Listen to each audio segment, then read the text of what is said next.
नमस्कार आप सभी को। बहुत स्वागत है आपका हमारे YouTube चैनल पर। और अपने प्रैक्टिस सेशन को आगे बढ़ाते हैं और एक चार्ट हम आपके सामने डिस्कस। चलिए, तो ये जो चार्ट आपके सामने है ये एक फीमेल चार्ट है। आप चाहें तो डेट ऑफ बर्थ नोट कर सकते हैं, 23 अगस्त 1976, 2 PM, जयपुर राजस्थान। तो इसको समझने की कोशिश करते हैं। यहाँ सॉरी, 2 AM आप लिखिएगा, ये मैंने गलती से शायद 2 PM बोल दिया था। तो अभी हम देखते हैं रात का इनका जन्म है। देखिए, अब इस चार्ट को समझने के लिए सबसे पहले मैं आपको इनका क्वेश्चन बता देती हूँ कि इनका क्वेश्चन क्वेश्चन लिखूंगी और फिर हम इसको मिलाते चले जाएंगे हम कड़ियों को। क्वेश्चन क्या है कि ये फीमेल का चार्ट है, ठीक है। शादीशुदा मतलब शादी इनकी हो चुकी है। फीमेल के जो फादर हैं वो एक प्रॉपर्टी लेना चाहते थे। ध्यान से वीडियो पॉज कर लीजिएगा, क्वेश्चन लिख लीजिएगा, पहले खुद से सॉल्व कीजिएगा, है ना, फिर वीडियो देखिएगा। फीमेल के फादर प्रॉपर्टी लेना चाहते थे जिसमें इनके हस्बैंड ने इन्वेस्ट किया, पैसा इन्वेस्ट किया, उस मतलब उनकी हेल्प किया, आप ऐसे बोल सकते हो, है ना। उनकी प्रॉपर्टी लेने में उनकी मदद की। और कुछ ऐसे इश्यूज हुए जिसके कारण थोड़ा ससुराल पक्ष से वाद विवाद की स्थिति उत्पन्न हो गई। अब यहाँ इतना ज्यादा एक्सप्लेन तो मैं नहीं कर पाऊंगी, लेकिन हाँ, इतने से ही आप इसको सॉल्व करने की कोशिश करें। वीडियो पॉज करके खुद से सॉल्व कीजिएगा जरूर इस चार्ट को, फिर आगे वीडियो आप ऑन कर सकते। चलो, ये वाइफ है, मतलब ये फीमेल का चार्ट है।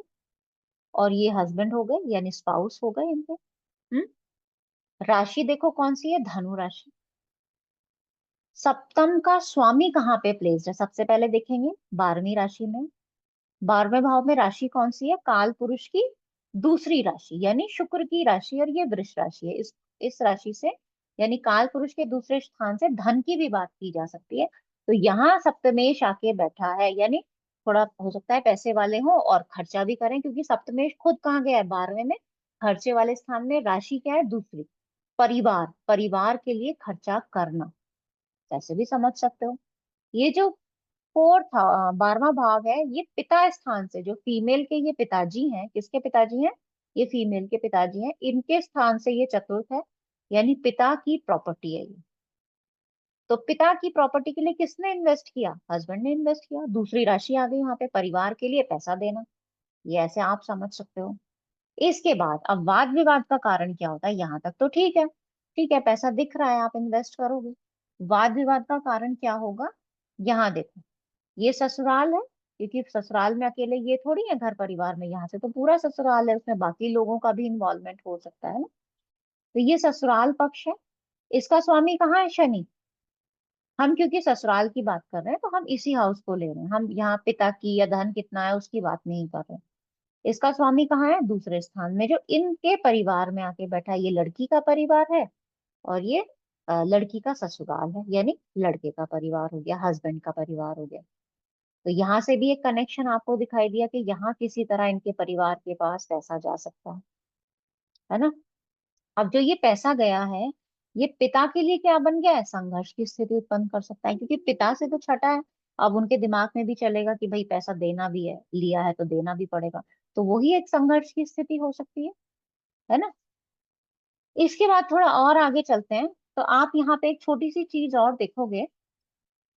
आ, ये स्पाउस का हाउस है, यानी हस्बैंड है, यहाँ से हम हस्बैंड की बात करेंगे क्योंकि ये फीमेल चार्ट है। इनसे 12वां, हमेशा हमारे पत्रिका का छठा भाव क्या बताता है, पत्रिका का छठे भाव से निंदा की भी बात होती है। और ये वैवाहिक जीवन से 12वां है, जो इसकी हानि इनके खर्चों की बात करेगा, है ना। इनके खर्चों की बात, तो यहाँ से इनका धन यहाँ से देखेंगे और इनके खर्चे कहाँ से देखेंगे, यहाँ से देखेंगे, ठीक है। खर्चे स्थान का स्वामी किसके साथ कनेक्टेड है, चतुर्थ भाव के साथ। और बुध है, बुध कौन है, ये खुद फीमेल। यहाँ से भी ये कॉम्बिनेशन बना, लेकिन ये जो राशि है ना यहाँ पे वृश्चिक, ये प्रॉब्लम क्रिएट कर रही है, क्योंकि काल पुरुष के ये अष्टम स्थान की राशि है। 8वें स्थान यानी कि शत्रु, 8वां स्थान सॉरी, 8वां स्थान जो कि सडन इवेंट्स लाइफ में लेके आ सकता है। है ना, सडन प्रॉब्लम्स लाइफ में लेके आ सकता है। और इनके पिता से वो 12वें स्थान, काल पुरुष के अकॉर्डिंग बता रही हूँ मैं, 8वीं राशि कहाँ आ गई है, इनके छठे हाउस में। 8वीं राशि ससुराल की राशि भी बोलते हैं। ससुराल की राशि का मतलब है काल पुरुष के अकॉर्डिंग यहाँ से ससुराल की बात होती है, और वहां वृश्चिक राशि होती है। वो कहाँ पे आ गई, आपके छठे भाव में आ गई। यानी ससुराल से शत्रुता, ससुराल की राशि कहाँ आई, काल पुरुष के हिसाब से छठा भाव क्या है, छठी राशि क्या बताती है, निंदा को भी बताती है, और छठा भाव वैसे भी निंदा के बारे में बात करता है। तो यहाँ कहीं ना कहीं ससुराल पक्ष से कहना सुनना, निंदा होना, ये सब प्रभाव समझ सकते हो। इस चार्ट में अगर जनरल आप देखोगे तो ये देखो, अष्टम का स्थान का स्वामी कौन है, शनि। कहाँ आ गया, आपके परिवार में आया। और चंद्रमा, शनि और चंद्रमा, यानी अगर ऐसे माने कि ये ससुराल स्थान का स्वामी है शनि, साथ में चंद्रमा है। चंद्रमा क्या देता है, चंद्रमा कहीं ना कहीं कलंक का या कुछ कहने सुनने का कारण भी बनता है। और ये आपके वाणी स्थान में बना है। तो हो सकता है आपके परिवार में कुछ लोग ऐसे हों, यहाँ पे स्पेशली माता का प्रभाव ज्यादा दिखता है, क्योंकि यहाँ अगर आप देखोगे तो माता स्थान में मंगल है, तो मे भी माता थोड़ी सी बोल्ड है ना, इस तरीके का प्रभाव यहाँ पे दिखाई देगा। तो यहाँ थोड़ा बहुत कहा सुनी जैसी बातें हुई थी। और आप दशाओं में भी देखोगे तो शुक्र, सॉरी, शुक्र की तो महादशा है, महादशा को हम छोड़ भी दें, अंतरदशा में चंद्रमा है, और प्रत्यंतर दशा में इस टाइम पे गुरु था, जो कि छठे भाव को एक्टिव भी कर रहा था। और गुरु पिता से चतुर्थ भाव में, यानी पिता के सुख में भी बैठा है, और वो 12। अब आप देख सकते हो कितना इजीली आप प्रिडिक्ट कर सकते हो, सिर्फ राशियों के बेस्ड पे, भावों को कनेक्ट करके आप बहुत बहुत आसानी से प्रिडिक्शन आप लोग दे सकते हो। तो हमें राशियों को जरूर लेना चाहिए। और मैं इसलिए बार बार राशि कह रही हूँ, क्योंकि हमारा जो अभी प्रैक्टिस बैच नया चल रहा है, तो वहां पे हमने ये राशियों के प्रभाव को एक एक करके हम 12 की 12 राशियों को समझेंगे, उसके प्रभाव को समझेंगे। और ये हुआ कब, जनरली जितना मुझे याद है, मंगल का जैसे ही ट्रांजिट यहाँ आया था, तो ये प्रभाव ज्यादा दिखाई दिया था, क्योंकि मंगल इनके पत्रिका में छठे का स्वामी है। ठीक है, तो ये उसका इम्पैक्ट बहुत ज्यादा है। तो उम्मीद है आप मुझे कि आप लोगों को ये चैप्टर समझ में आया होगा।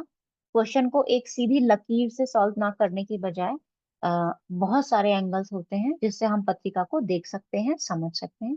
तो आगे ऐसे ही प्रश्नों के साथ हम आपके सामने पत्रिका लेके आएंगे। आज के लिए इतना ही रखते हैं। बहुत धन्यवाद।